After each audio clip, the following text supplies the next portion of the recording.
Mến chào cô bác anh chị và các bạn đã trở lại với kênh YouTube của Vành Khuyên.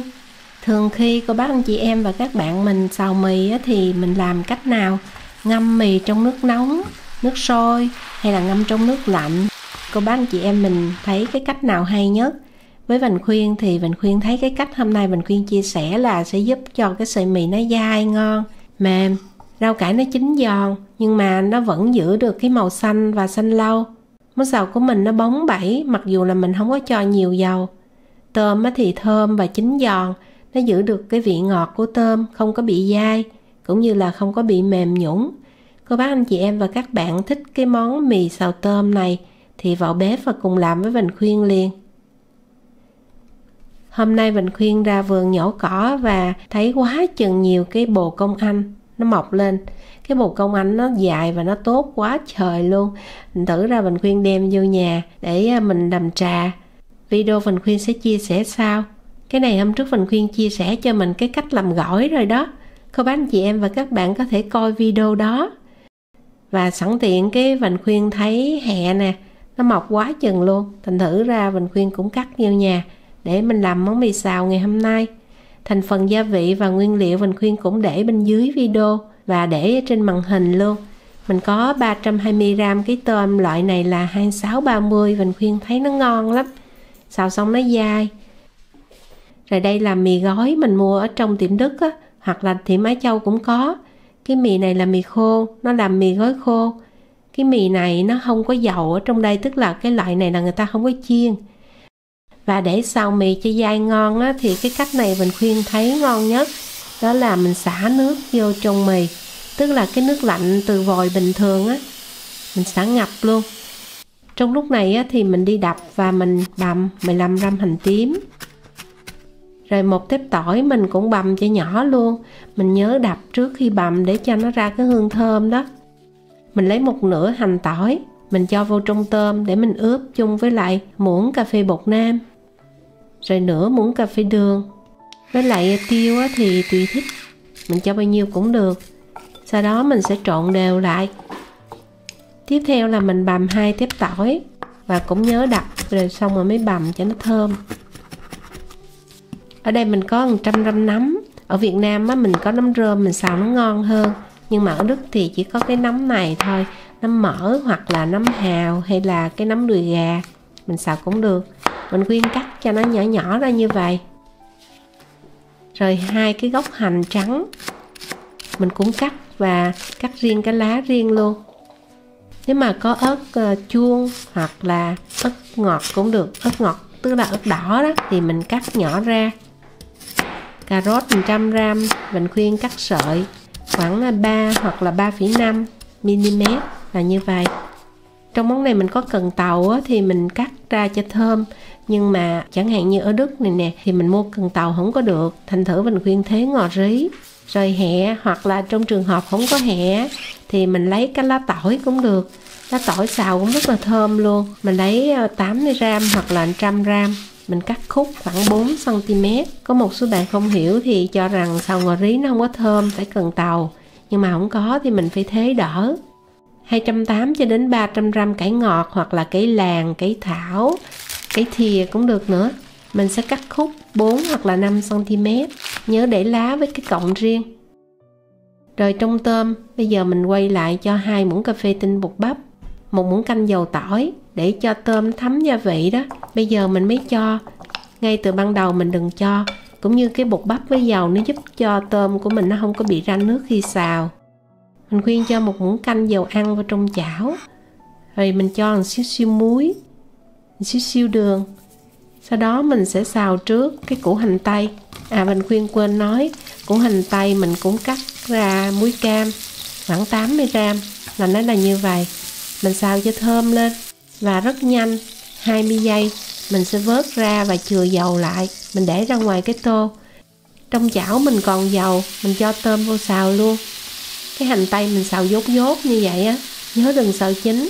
Để cho tôm không bị ra nước á, thì mình sẽ cho vô chảo và mình không có đảo.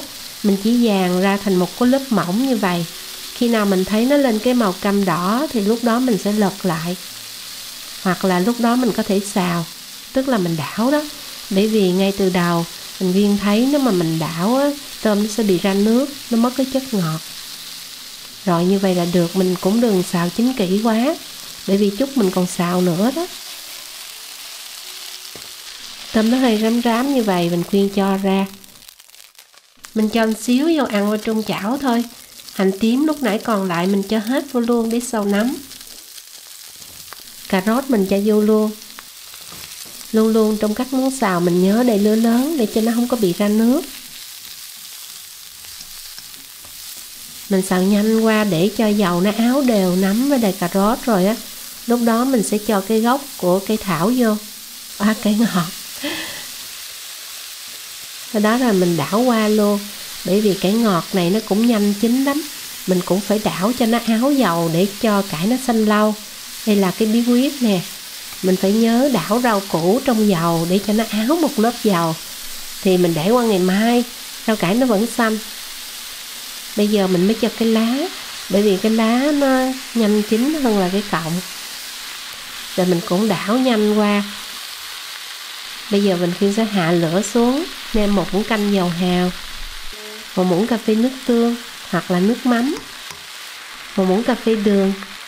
Bây giờ mình mới tăng lửa lớn lên trở lại và mình tiếp tục xào như vậy thì rau cải nó xanh giòn và không bị ra nước. Hẹ lúc này mình cho vô luôn và mình cũng đảo tiếp tục ở lửa lớn luôn. Trong nấu ăn cô bác anh chị em và các bạn mình lưu ý cái tăng lửa với hạ lửa nó rất là quan trọng, giúp cho món ăn của mình ngon hay không đó.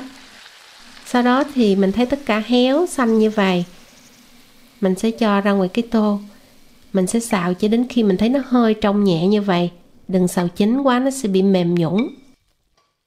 Mì nãy giờ mình đã ngâm, bây giờ mình mới đổ ra rổ và mình cho vô trong chảo. Đây là cái bí quyết giúp cho mì dai giòn ngon, đó là mình áp chảo mì, không cho dầu. Mình áp chảo tức là mình sẽ lấy đũa, mình dàn cho nó đều ra. Khi mà mì được áp trong chảo như vậy nó sẽ giúp cho mì dai. Lửa trung bình. Mình Quyên nêm vào đây 1/2 muỗng cà phê bột nêm, rồi nửa muỗng cà phê đường luôn, 1 muỗng cà phê dầu hào, 1 muỗng cà phê nước tương. Nhớ là mình phải để lửa lớn lên trở lại. Áp chảo tức là mình đảo nhanh qua trong lửa lớn, không cho dầu. Đây là cái bí quyết nè. Cô bác anh chị em và các bạn mình thử cách này đi. Mình Quyên thấy nó hay và nó ngon lắm luôn á.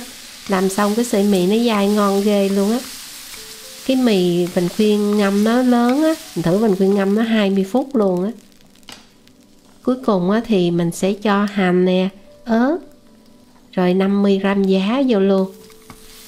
Mình đảo nhanh qua bởi vì giá nó nhanh chín lắm. Mình đừng xào lâu, mình chỉ trộn cho nó đều gia vị thôi. Như vậy là được. Cũng nhớ là để lửa lớn luôn á. Sợi mì nó rất thơm và bây giờ nó dai lắm nè. Mình lấy đũa mình đảo vậy đó. Cuối cùng á thì mình cho hết cái tô vô luôn. Và trong tô nó có chút xíu nước, khi mình nó vô mì nó sẽ hút hết luôn. Thành thử ra mì của mình nó không có bị khô mà cũng không bị nhão. Rất là vừa. Vị nó cũng thấm đều vô từng sợi mì, thấm vô rau luôn. Mình chỉ cần trộn lại. Lúc này mình để lửa nhỏ hoặc là tắt luôn cũng được. Mình Quyên xào ở trên bếp điện, thành thử mình Quyên tắt lửa luôn. Rồi bây giờ mình sẽ trộn đều lại là mình đã xong rồi đó. Cô bác anh chị em và các bạn mình thấy cái sợi mì mình xào cách này nó dai ngon ghê chưa? Cái bí quyết giúp cho rau xanh nè không bị mềm nhũn, cũng như là giúp cho mì nó dai, mềm, không bị nhão nát. Tôm thì chín giòn, không bị cứng, vẫn giữ được cái vị ngọt, cái độ ngọt của tôm. Mình Quyên vừa chia sẻ xong đến cô bác anh chị và các bạn. Và nhà mình cùng xào cách này. Và nhớ kể cho Bình Quyên nghe kết quả bằng cách viết bình luận bên dưới. Bình Quyên cảm ơn cô bác anh chị và các bạn đã coi đến cuối video. Bình Quyên múc lên cho mình nhìn thấy nè. Sau cùng thì mình cho thêm tiêu. Rồi nhớ cho ngò, hoặc là nếu mà mình có cần á, mình cho lúc xào hẹ luôn. Mình trình bày ra dĩa. Nhà mình nhớ đón coi. Video Bình Quyên sẽ chia sẻ vào các ngày thứ 3, thứ 6 và thỉnh thoảng thứ 5, chủ nhật hàng tuần. Mình Khuyên xin chào tạm biệt và hẹn gặp lại.